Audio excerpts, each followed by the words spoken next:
नमस्कार दोस्तों, स्वागत है आपका हमारे यूट्यूब चैनल में। आज की कहानी जिसका शीर्षक है माटी की खुशबू से महकती पहचान। आइए कहानी शुरू करते हैं। राजस्थान के एक छोटे से गांव कुम्भसर में सूरज की पहली किरण जब रेत के टीलों पर गिरती तो सोने जैसी चमक बिखर जाती थी। वहीं गांव के कोने में एक मिट्टी का छोटा सा घर था, जिसके आंगन में रंगीन धागे, सुइयां और अधूरे कपड़े बिखरे रहते। यही था मीराबाई चौधरी का संसार। मीरा की माँ गोमती देवी गांव की प्रसिद्ध कढ़ाईकार थी। वो अपने हाथों से ऐसे लहंगे बनाती कि जैसे हर टांका कोई कहानी कहता हो। उनका कहा हमेशा मीरा के दिल में गूंजता, बिटिया धागे में जब दिल बुनो ना, तो कपड़ा आत्मा पा लेता है। मीरा छोटी थी लेकिन माँ की गोद में बैठकर लहंगे की गोटा पत्ती पर चमकदार काम करना सीख गई थी। उसकी उंगलियां जब सुई पकड़ती तो जैसे संगीत बज उठता। गांव की हालत आसान नहीं थी। पिता किसान थे जिनकी जमीन का अधिकांश हिस्सा सूखे में फट चुकी थी। बिजली आती तो पानी नहीं, पानी आता तो बिजली चली जाती।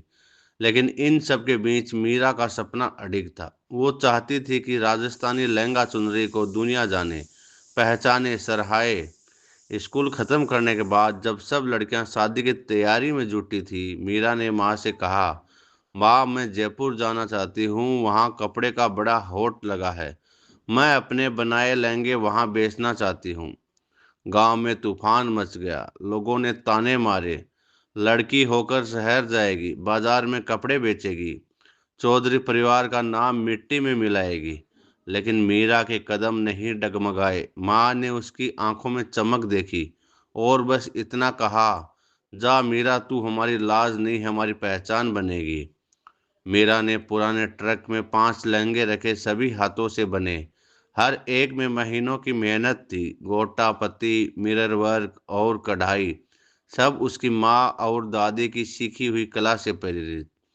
जयपुर पहुंची तो पहली बार उसने बड़े बड़े शोरूम देखे, लेकिन जहां जहां गई लोग हंस दिए। देसी लहंगे ये बिकेंगे यहाँ, आजकल सब मशीन का काम लेते हैं बहन जी। मीरा निराश हुई। जेब में पैसे खत्म होने लगे। खाने के लिए बचा बस 2 दिन का खर्च। लेकिन तभी एक दिन उसने शहर के हॉट बाजार में सड़क किनारे छोटी सी जगह ली और अपने लहंगे फैला दिए। उस दिन धूप बहुत तेज थी लेकिन मीरा की आंखों में उम्मीद की ठंडक थी। दोपहर को एक विदेशी महिला आई। एमी नाम था उसका। वह फैशन डिजाइनर थी जो भारत की पारंपरिक कला पर रिसर्च करने आई थी। उसने मीरा के लहंगे को हाथों में लिया और लंबे समय तक उस पर अंगुलियां फेरती रही। Is this handmade? हाँ, अपने हाथों से बनाया है मैंने, मीरा बोली। एमी ने मुस्कुराकर कहा, it's beautiful, no machine can make this. उस दिन एमी ने 5 लहंगे खरीद लिए और मीरा से पूछा कि क्या वो ऐसे और बना सकती है। मीरा के चेहरे पर खुशी के आंसू छलक पड़े। एमी जयपुर से लंदन लौट गई और कुछ महीनों बाद मीरा को एक ईमेल मिला। मीरा, मैं तुम्हारे लहंगे लंदन फैशन वीक में प्रदर्शित करना चाहती हूँ। मीरा को अपनी आंखों पर विश्वास नहीं हुआ। गांव की एक साधारण लड़की जिसकी पहचान बस सुई और धागा था, अब लंदन की रैंप पर थी। लेकिन पैसे की दिक्कत थी। उसने गांव लौटकर अपनी माँ और पंचायत को कहानी सुनाई। इस बार वही लोग जिन्होंने उसे कभी रोका था, अब उसकी मदद को आगे आए। किसी ने कपड़ा दिया, किसी ने पैसा, किसी ने बस दुआ।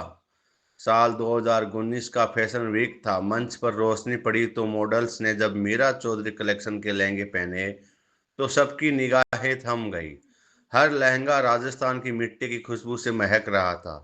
कहीं मोर की आकृति थी, कहीं रेगिस्तान की लहरें। मीरा के डिजाइन में न सिर्फ रंग थे बल्कि एक पूरा भारत था। जब शो खत्म हुआ तो तालियों की गड़गड़ाहट गूंज उठी। फैशन जर्नलिस्ट ने लिखा, ग्रामीण भारत की एक लड़की ने अपनी सच्चाई और मौलिकता से परंपरा को नया अर्थ दिया। मीरा जब गांव लौटी तो वही लोग जो कभी उसे शहर भेजने से डरते थे, अब उसे गर्व से हमारी मीरा बिटिया कहकर पुकारते थे। सरकार ने उसे हस्तकला गौरव पुरस्कार दिया। उसके नाम से गांव में मीरा क्राफ्ट सेंटर खुला, जहां अब 100 से अधिक ग्रामीण महिलाएं लंगा बनाकर पूरे देश में भेजती हैं। मीरा ने कहा, हमारे लहंगे सिर्फ कपड़े नहीं, हमारी कहानी है।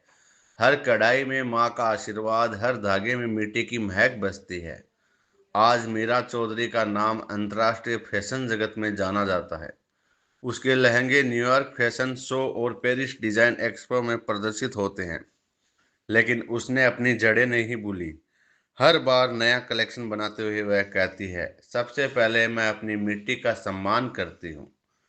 गांव की लड़कियां अब सिलाई सीखती हैं, अंग्रेजी भी। वे कहती हैं, मीरा दीदी ने दिखा दिया कि हमारी चुनरी अब सिर्फ परिधान नहीं, पहचान है।